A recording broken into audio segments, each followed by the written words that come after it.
لیکن ہم ڈرتے ہیں نا، ہم ان کو بتا نہیں سکتے، ڈرتے ہیں۔ بے سکونی کی کچھ وجوہات ہوتی ہیں، کچھ سبب ہوتا ہے۔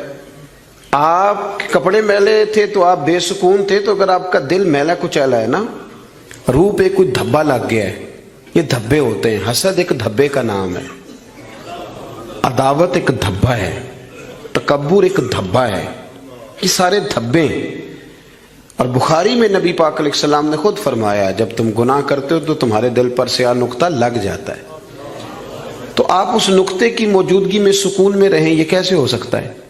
اور گناہ کی تعریف حضور نے یہ فرمائی کہ ما حاک فی صدرک، جو تیرے سینے میں کھٹکے، جو تیرے سینے میں کھٹکے، تو پریشان ہو کہ کسی کو پتہ نہ چل جائے، تو کراہت محسوس کرے کسی کا اس پر مطلع ہونا، تو ہمارے باطن کے اندر بڑی مصیبتیں، ہم حسد کرتے ہیں، بہت سارے لوگوں سے کرتے ہیں، ماننے کو تیار نہیں ہوتے، کرتے ہیں۔ بلکہ امام غزالی رحمۃ اللہ علیہ تو فرماتے ہیں کہ حسد تو پایا ہی مالداروں اور صاحب علم لوگوں میں جاتا ہے۔ وہ کہتے ہیں غریب آدمی یا ان پڑھ بندہ تو اس دوڑ میں شامل ہی نہیں ہوتا۔ اصل مسئلہ اس بات کا نہیں ہوتا کہ میرے پاس نعمت نہیں، اصل رٹا یہ ہوتا ہے کہ میرے پاس تو ہے پر اس کے پاس نہیں ہونی چاہیے تھی، ادھر کیسے چلی گئی۔ اعلیٰ حضرت بریلوی رحمۃ اللہ علیہ نے بہت ساری کتابوں کا نچوڑ ایک جملہ ملفوظات شریف میں لکھا ہے۔ اعلیٰ حضرت فرماتے ہیں حسد کرنے والا اس بندے پر اعتراض نہیں کر رہا ہوتا، حسد کرنے والا بنیادی طور پر اللہ کی تقسیم پر اعتراض کرتا ہے، اللہ کی تقسیم پر۔ ہمارے اندر یہ میل چڑھ، اور گھروں کے اندر یہ پوری ایک دوڑ شروع ہے، دیورانی کے اندر، جیٹھانی کے اندر یہ پوری دوڑ ہے، اور ایک وقت آتا ہے کہ بھائی بھائی سے حسد کرنے لگ جاتا ہے، کیسے سکون پائے گا؟ حسد ایک آگ ہے۔ اور ترمذی شریف کے جو لفظ ہیں حدیث کے وہ بڑے نرالے ہیں۔ نبی پاک صلی اللہ علیہ وسلم نے فرمایا حسد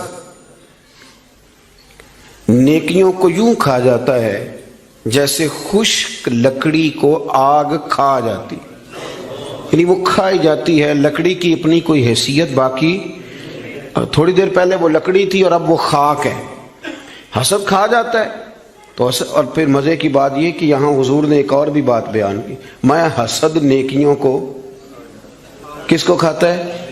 اس کا مطلب ہے حسد کرنے والے نیک بھی ہوتے ہیں، نیک لوگ بھی حسد، یہ سرکار نے فرمایا نا، حسد نیکیوں کو، اس کا مطلب ہے یہ حسد کرنے والے کچھ نہ کچھ نیک بھی ہوتے ہیں، نیکیاں بھی کرتے رہتے ہیں، حسد بھی کرتے رہتے ہیں، تو وہ ہوتا یہ ہے کہ وہ ساتھ ساتھ ضائع ہوتی ہے۔ حسد نہ کریں، رشک کریں، رشک کریں۔ آپ کہیں کیا بات ہے؟ جناب عائشہ صدیقہ رضی اللہ تعالیٰ عنہ فرماتی ہے میں نے ساری زندگی سیدہ خدیجہ الکبریٰ پہ رشک کیا ہے۔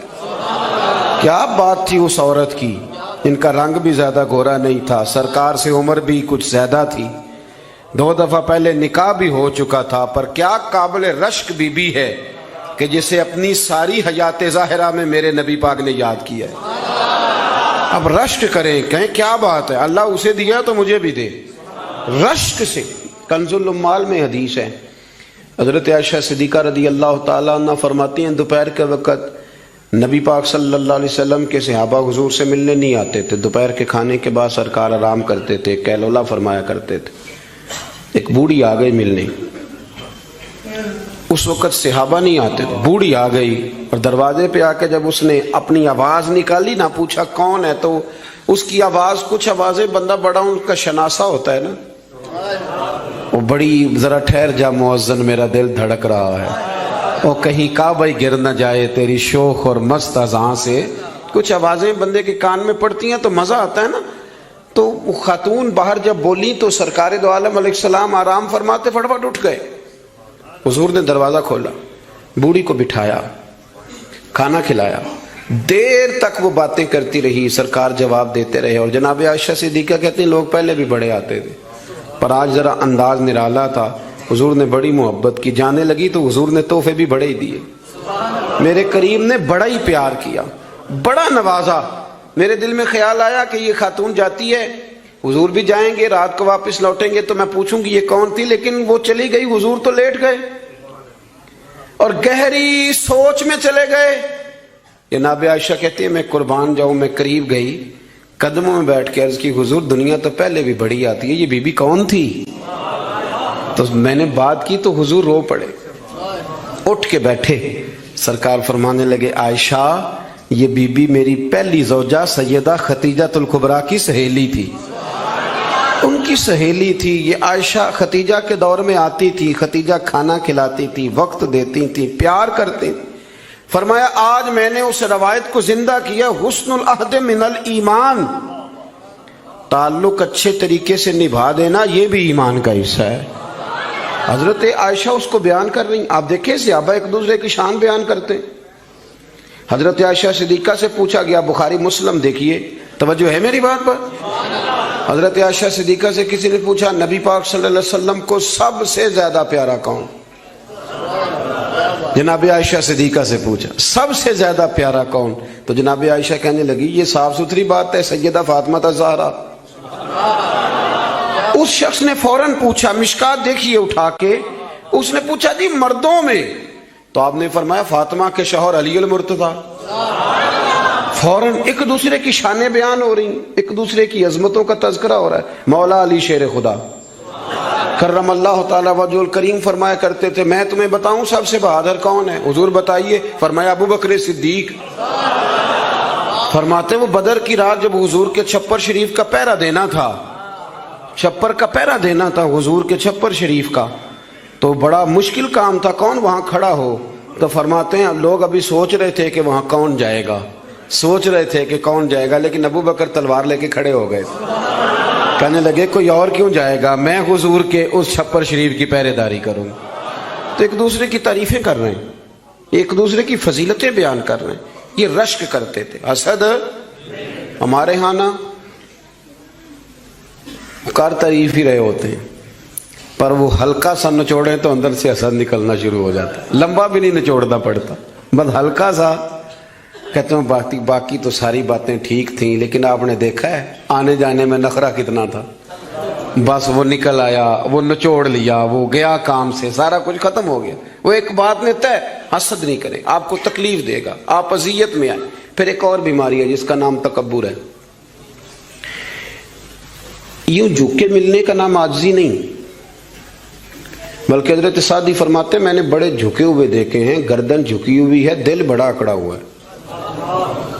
فرماتے ہیں یہ ان کی ادا ہے، یہ ادا بھی تجھ کو ہی زیب ہے، تیری عاجزی بھی فریب ہے۔ تو کہیں کہیں نا لوگ اس طرح بھی کرتے ہیں۔ عاجزی تو دل کا نام ہے کہ آپ کے اندر اخلاص کتنا ہے، آپ کتنے جھکے ہوئے ہیں، آپ کس قدر پیار کر۔ بہت سارے لوگوں میں تکبر ہے، مجھے مانو، مجھے تسلیم کرو۔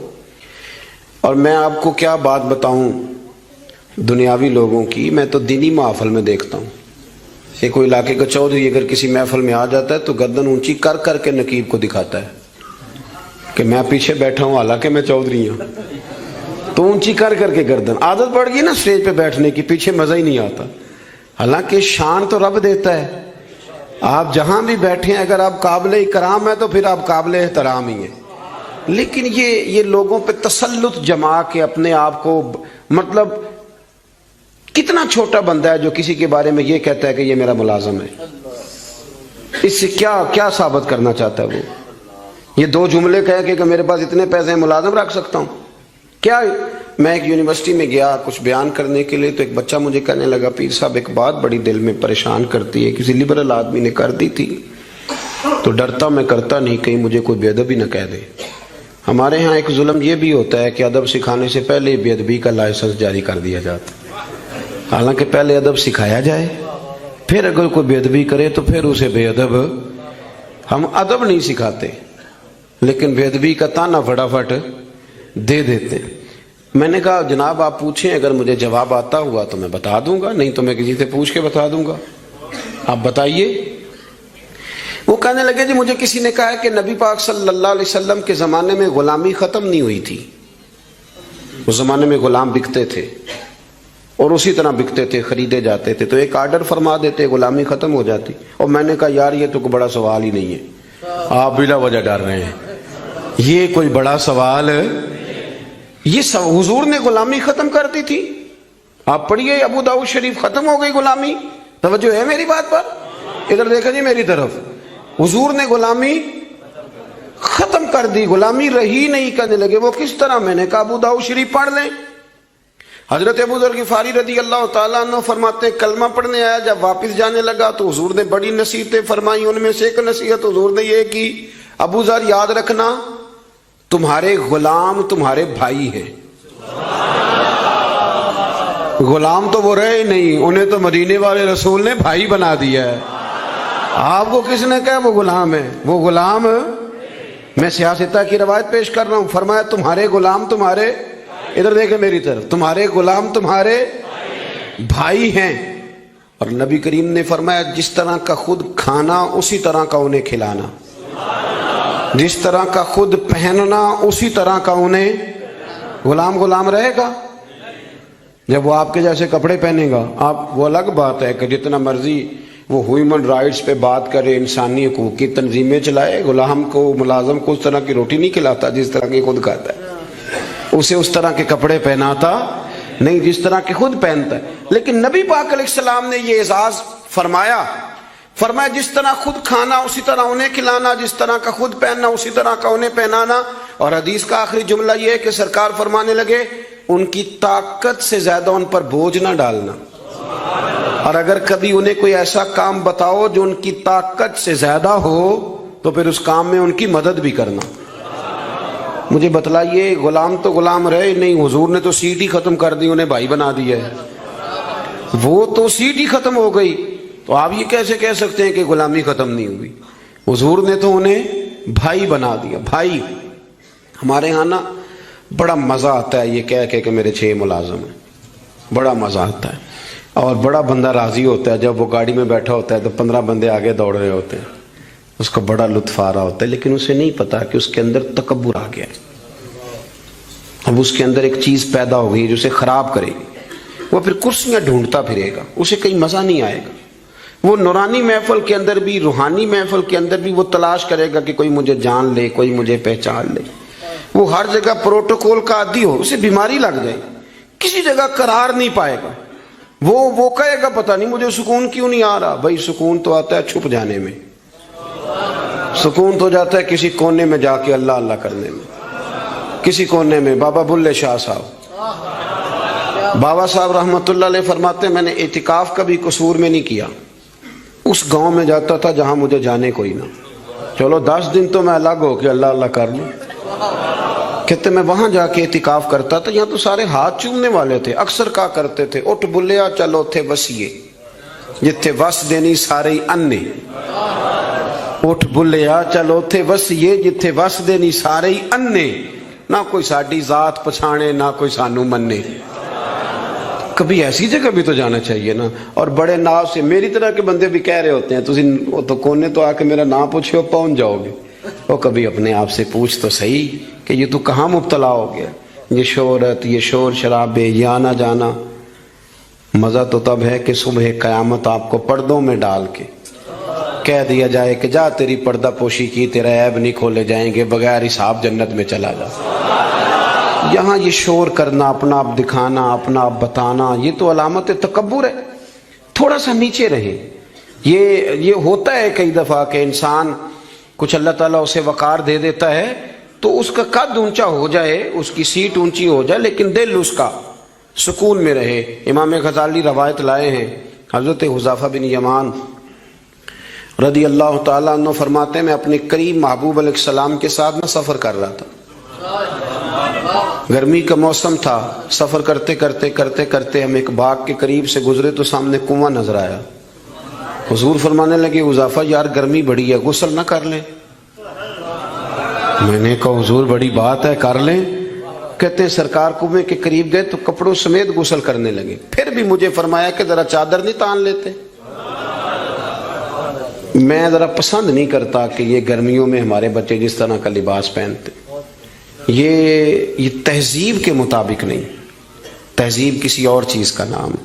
آپ ذرا کھلا لباس پہنیں اور آپ ذرا کچھ چیزوں کو چھپائیں, آپ مہذب لگیں گے, آپ مناسب لگیں گے.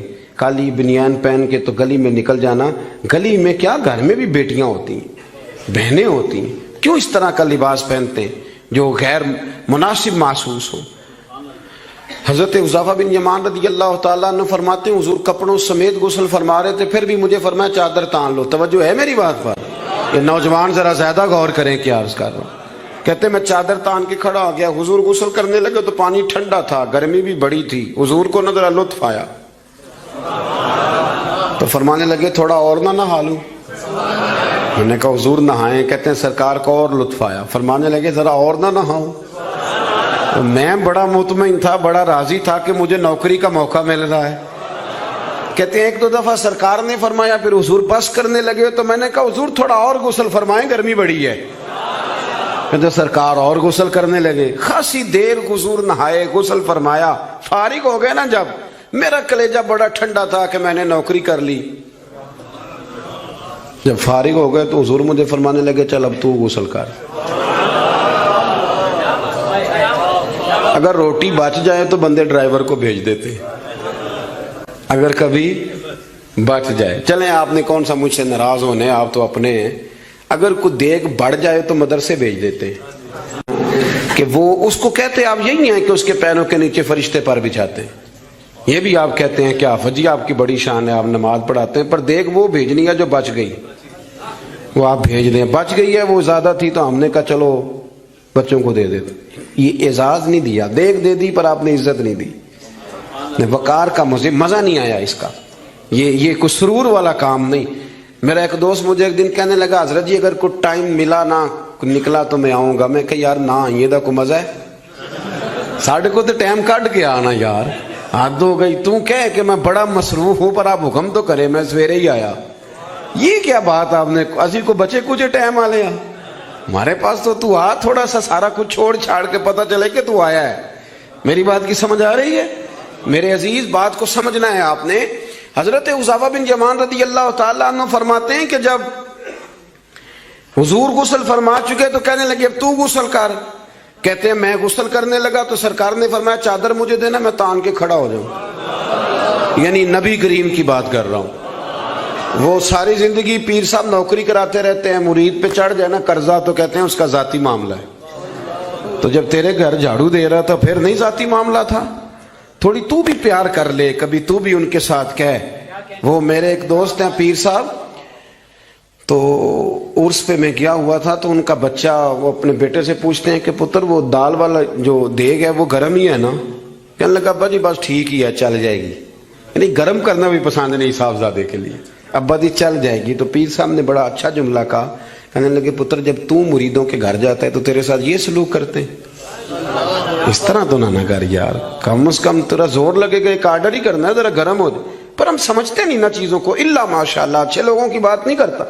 میرے بھائی حضرت حذیفہ بن یمان رضی اللہ تعالیٰ عنہ فرماتے ہیں قربان جاؤں کریم رسول نے چادر تان لی، میرے لیے چادر تان لی، میرے لیے۔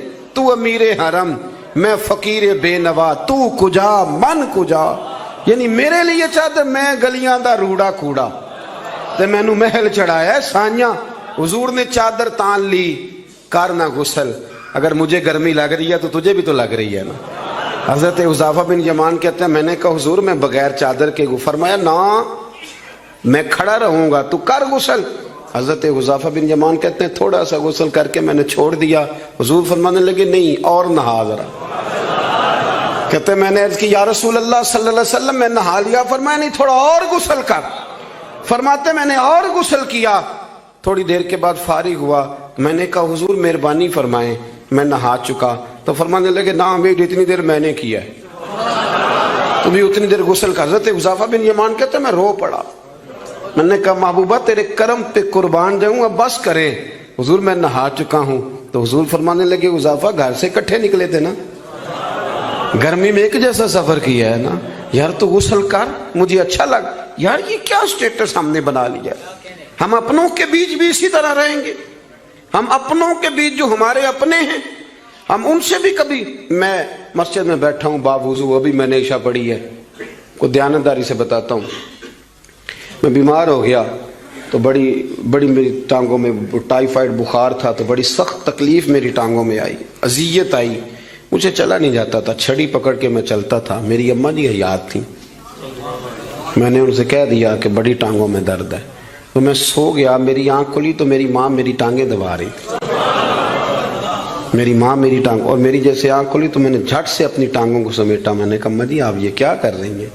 تو میری اماں جی نے کیا, وہ بیمار رہتی تھی, شوگر تھی, کہنے لگی پتر تو نہیں میری روز دباندہ. آپ بات کو سمجھے نا.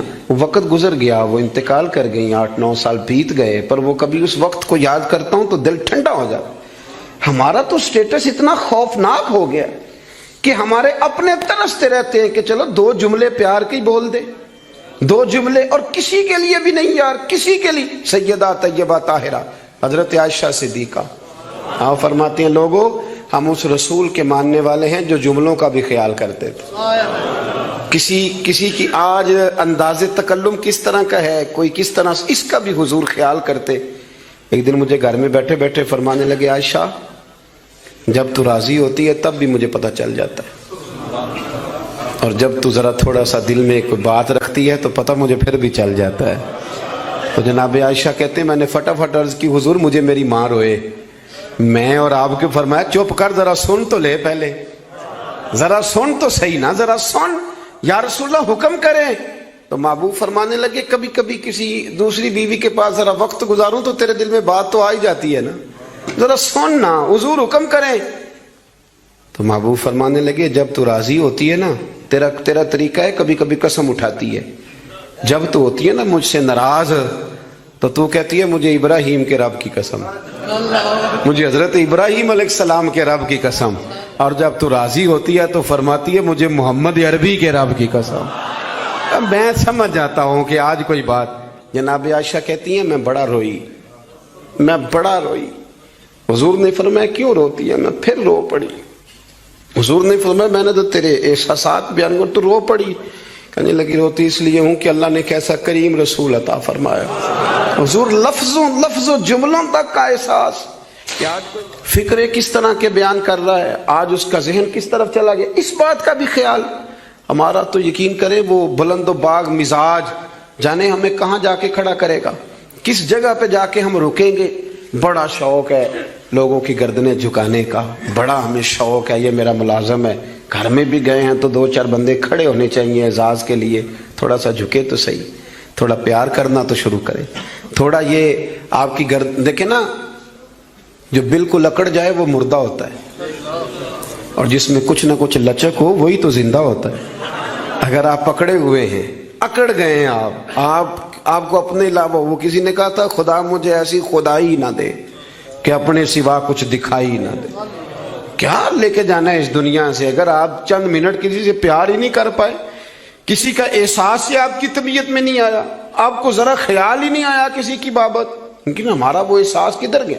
اصل بات یہ ہے کہ اندر تکبر چھپا لیا ہے, اب وہ نکلتا نہیں, کھٹکتا بڑا ہے, تنگ بڑا کرتا ہے, بڑی آرزو ہے کہ جانا جاؤں پہچانا جاؤں, سمجھتے نہیں. مولا کائنات شیر خدا علی المرتضیٰ حضرت مولا علی کرم اللہ تعالی وجہہ الکریم کوفے میں تشریف فرما تھے تو غلام سے کہنے لگے چل ذرا شاپنگ کرنے چلے. کس سے؟ بول کے بتائیے. لے گئے ہو کبھی ملازم کو ساتھ؟ ہم تو ابا جی کو نہیں لے کے جاتے, حالانکہ ان کو کبھی کبھی لے جائیں تو انہیں بڑا اچھا لگے. کبھی کبھی والد صاحب سے کہیں نا کہ موسم بدل رہا ہو 2 جوڑے لینے چلے, ہم لے کے جائیں کبھی ان کو ساتھ بٹھا کے, ان سے کہ ابا جی آئے میرے لیے کپڑے پسند کریں. ان بیچاروں نے بوڑھوں نے کیا پسند کرنا ہے, پر آپ ساتھ لے کے جائیں گے تو ان کا دل بڑا ٹھنڈا ہو. لیکن یہ کام بھی ہم یاروں کے ساتھ ہی کرتے ہیں, والد کو کہاں لے کر کے جاتے ہیں. مولا علی شیر خدا غلام سے فرمانے لگے چل نا یار کپڑے خریدنے. خادم کہتا ہے میں ساتھ گیا, حضرت علی نے 2 جوڑے خریدے. فرمایا آج 2 لینے بھی, ایک تیرا ایک میرا. کہتے ایک خاصا مہنگا لیا, ایک ذرا سستا لیا. میں فوراً سمجھ گیا مہنگا آقا کا ہے اور سستا اسی طرح ہی ہوتا ہے نا, مہنگا جوڑا آقا کا ہے اور سستا غلام کا ہے. کہتے ہیں تھیلے میں کپڑے ڈالے, میں نے اٹھائے, میں غلام تھا, وہ چوک آ گیا جہاں سے مولا علی نے اپنے حجرہ نور میں جانا تھا اور میں نے اپنے گھر جانا تھا. فرماتے ہیں وہ جگہ آ گئی. شیر خدا رضی اللہ تعالیٰ عنہ فرمانے لگے کہ لیا پتر میرے والا جوڑا مجھے دے دے. لا وہ میرے کپڑے مجھے دے دے. تو کہتے ہیں وہ بڑی ڈیفینیٹ تھی بات تھی, میں نے اسی وقت نکالا مہنگا جوڑا, جناب علی کو تھمایا. تو حضرت علی فرمانے لگے یہ تو نہیں میرا. یہ باتیں مزے کے لیے سنتے ہیں صرف, اگر ان کے سننے میں اتنا مزہ ہے تو اس پر عمل کرنے میں کتنا مزہ ہوگا, یہ بھی تو کبھی آپ محسوس کریں نا. حضرت مولا علی شیر خدا فرمانے لگے یہ نہیں میرا, میرا تو وہ دوسرا ہے. وہ کہتا میں نے ایک فلسفہ بیان کیا, ایک علت بیان کی, ایک لاجک میں نے بیان کی. میں نے کہا حضور آپ مہنگا پہنے کیونکہ آپ آقا ہیں, اور میں سستا پہنوں گا کیونکہ میں. تو حضرت علی نے فوری طور پہ حکم نہیں لگایا کہ نہیں تو دوسرا مجھے دے. عالم تھے نا, تو اس نے علت بیان کی تو پہلے اس کا وہ سبب توڑا, پہلے اس کی اس بات کا جواب دیا. دلیل کا جواب دلیل سے دینا چاہیے نا. کئی دفعہ لوگ دلیل کا جواب گالی سے دینے لگتے ہیں, یہ طریقہ غلط ہے. حضرت علی سے اس نے کہا ایک علت بیان, ایک سبب بیان. کہنے لگا حضور آپ چونکہ آقا ہیں تو آپ جوڑا پہنے مہنگا, آپ کپڑے استعمال کریں مہنگے, میں چونکہ غلام ہوں تو میں استعمال کروں گا سستے. تو حضرت علی کہنے لگے تو یہ والا فلسفہ نہ بیان کر, تو میرے والا کر. میں تجھے بتاتا ہوں ایک سبب وہ والا لگا لے. یہاں وہ حکم لگا. اس نے کہا حضور وہ کون سا؟ فرمانے لگے تو سستا مجھے دے نا کیونکہ میں بوڑھا ہوں, اور تو مہنگا استعمال کرنا اس لیے کہ تو جوان ہے, اور جو جوان ہوتے ہیں وہ مہنگے کپڑے پہنتے ہیں. فرمایا یہ والا نقطہ یہاں لگا نا, یہ کلیہ یہاں استعمال کر. تو خادم کہتا ہے کہ حضرت علی نے مجھے شان بھی دے دی, اعزاز بھی دے دیا, اور مجھے بات بھی سمجھا دی. تیسری بات ہے, اس کا بھی ضرور خیال رکھیں ہمیشہ اپنی زندگی کے اندر. آپ کو سکون ملے گا, آپ کو اطمینان ملے گا. ہم نا آرام پسند بہت ہو گئے. سب سے زیادہ ہمیں پریشان وہ بندہ کرتا ہے جو ہمارے آرام میں تھوڑا سا خلل ڈالتا ہے. اسپیکروں پہ پابندی کیوں لگی بھلا؟ جھگڑے شگڑے اب کوئی نہیں ہوتے تھے, اب کہاں دور رہ گیا. اب تو صرف لوگوں کی نیند خراب ہوتی تھی, اور جو سوسائٹیوں میں رہتے ہیں نا ان کے لیے زیادہ مسئلہ تھا. ہم ذرا سا بھی اپنی نیند قربان کرنا, اپنے اوپر تھوڑا بوجھ لینا پسند نہیں کرتے. رات کو کچھ لوگوں کو جاگتے رہنا بڑا ضروری ہے. ڈاکٹر کے لیے اپنا موبائل آن رکھ کے اسے سونا چاہیے, یہ میری گزارش ہے. اس لیے کہ کسی وقت بھی کوئی مریض اس کو فون کر سکتا ہے. جو لوگ سیکیورٹی اداروں سے تعلق رکھتے ہیں ان پر ضروری ہے کہ وہ رات بھی اپنے موبائل کو آن رکھے. جن کی ذمہ داری میں کچھ لوگ ہیں, میرے پاس ایک ایسا نمبر ہے, رات بھر وہ نمبر, میرے پاس مدرسے کے بچے ہیں, وہ کسی وقت میری ضرورت پڑ سکتی ہے. مجھے سینکڑوں دفعہ کہا ہے گھر والوں نے بھی باہر والوں نے بھی کہ آپ اس کو بند کر دیں, تو میں کہتا ہوں پھر یہاں تو مدرسہ بھی بند کروں نا, کیا ہو جائے گا. مثلا نیند تو اگر اللہ آپ کو سکون دینا چاہے تو 20 منٹ کی نیند میں نیند پوری ہو جاتی ہے, اور اگر وہ مالک بے نیاز ہے, کبھی نہ سکون آئے تو سارا دن نہ بستر سے نکلے, سستی نہیں جاتی. صحیح کہہ رہا ہوں میں؟ تو تھوڑی اگر آپ اپنی نیند قربان کر لیں گے کسی کے لیے, کسی کو سکون دینے کے لیے, تھوڑی سی نہیں دیتے ہم. ہمیں تو بس یہ ہے کہ میرے لیے سارے جاگیں گے, میں نہیں اٹھوں گا کسی کے لیے. ہر آدمی ہائی الرٹ کھڑا رہے, اس سے انسان بہت بڑا خود غرض ہو جاتا ہے, اور جب وہ کسی کو سکون نہیں دیتا تو پھر اسے نیند بھی نہیں آتی. اگر ہم تھوڑا اشار کریں. حضرت انس بن مالک رضی اللہ تعالیٰ عنہ فرماتے ہیں رات کا وقت تھا, مدینے کے کونے سے چیخنے چلانے کی آواز آنے لگی بڑی شدت کے ساتھ. قاضی ایاز رحمۃ اللہ علیہ نے بھی لکھا ہے, اور بھی دیگر سیرت نگاروں نے نقل فرمایا ہے, تیز ایک کونے سے نا تیز آواز چیخنے کی آنے لگی. فرماتے ہیں سب لوگ جمع ہو گئے جن کے کانوں میں آواز گئی. ہم نے نیزے, تیر, تلواریں, ساری چیزیں جمع کرنی شروع کر دی کہ ادھر جاتے ہیں اور جا کے دیکھتے ہیں وہاں کیا ہے. کہتے ہیں ہم تیاری کر چکے جب, اور ہم نے منصوبہ بنا لیا, اور جب ہم نے رخ پھیرا نا ادھر جانے کے لیے تو اللہ کے نبی صلی اللہ علیہ وسلم وہاں سے واپس آ رہے تھے. اور کہتے ہیں حضرت ابو طلحہ انصاری رضی اللہ تعالیٰ عنہ کے گھوڑے پر آپ سوار تھے, اور گھوڑے کی پشت پر کوئی اور چیز نہیں تھی. یعنی کوئی کجاوا نہیں ڈالا، کوئی کپڑا نہیں ڈالا، ننگی پشت پر حضور سوار تھے، ہاتھ میں ایک نیزہ تھا، اور حضور اکیلے گئے، اکیلے واپس آئے اور آ کے فرمایا بھی سو جاؤ سو جاؤ، کوئی پریشانی کی بات نہیں، وہ جانور لڑ پڑے تھے میں دیکھ آیا ہوں، کچھ بھی نہیں ہے، سارے آرام سے سو جاؤ، کوئی ایسا مسئلہ نہیں۔ حضرت انس کہتے ہیں باقی تو ساری دنیا سو گئی تو میں ساری رات سوچتا رہا کہ محبوب تو ہماری سوتے ہوئے بھی نگہبانی فرماتے ہیں، جو حضور سب سے پہلے چلے گئے دیکھ کے لوٹ بھی آئے، اس کا مطلب ہے کہ سرکار جاگ رہے تھے۔ حضور نے ویسے بھی فرمایا ہے کہ میری آنکھیں بند ہوتی ہیں، دل میرا بیدار ہی رہتا ہے۔ آپ یقین کریں اتنی خود غرضی، وہ پھر آہستہ آہستہ وہ خود غرضی، ہم پہلے خود غرض ہوتے ہیں، اپنے ابا جی سے کہتے ہیں کہ اب میرا گزارا نہیں ہوتا، میرے بھی بچے ہیں، یہاں سے ہم آغاز کرتے ہیں خود غرض ہونے کا۔ پھر کچھ عرصے کے بعد ہمارے بچے ہمیں کہنا شروع ہو جاتے ہیں کہ ابا جی اب ہمارا گزارا نہیں ہوتا، ہمارے بھی تو بچے ہیں نا۔ پھر وہ کبھی گونجتا ہے ہمارے کانوں میں ہمارا اپنا قول جو ہم نے کبھی کیا تھا اپنے والد کے لیے۔ اپنی زندگی میں اگر آپ عاجزی لے آئیں، انکساری لے آئیں، حسد چھوڑ دیں، پیار لے آئیں، رشک لے آئیں، اپنی زندگی کے اندر تھوڑا سا کسی کے لیے ایثار کرنا شروع کر دیں، قربانی دینا شروع کر دیں، تھوڑا سا اپنے اوپر ہلکا سا بوجھ ڈالیں، تو شاید وجود تھوڑی دیر کے لیے تھک جائے لیکن روح کو بڑی آسودگی حاصل ہوگی، دل آپ کا سکون میں آ جائے گا۔ آپ ایسے محسوس کریں گے کہ میں اصلاح پذیر ہو گیا ہوں، میرے باطن کے اندر جو میل کچیل تھے وہ چھٹنے لگے، وہ دھبے اب آہستہ آہستہ کر کے دور ہونے لگے۔ آپ کی اس محفل میں بھلا مہمان خصوصی کون ہے؟ یہ بزرگ مشائخ تو آئے ہیں ہماری سرپرستی کر رہے ہیں، لیکن اس محفل کا سب سے خاص بندہ وہ ہے جس نے محفل سے پہلے مسجد میں جھاڑو دیا، جس نے صفیں بچھائیں، جس نے اشتہار لگایا، جس نے جذبہ کا اظہار کیا۔ اس بیچارے کی شاید فوٹو بھی نہ آئے، شاید بہت سارے لوگوں سے جانے بھی نہ، لیکن میں نہیں جانتا، حضرت نہیں جانتے، مفتی صاحب نہیں جانتے، پر جس رب رسول کے لیے کیا وہ تو جانتے ہیں نا۔ اچھا وہ میں نے اس طرح کے کارکنوں کو اکثر دیکھا ہے کہ وہ دور کھڑے مسکرا رہے ہوتے ہیں محفل کو دیکھ دیکھ کے، میرا جلسہ بڑا کامیاب ہو گیا، دیکھو جی میری محفل۔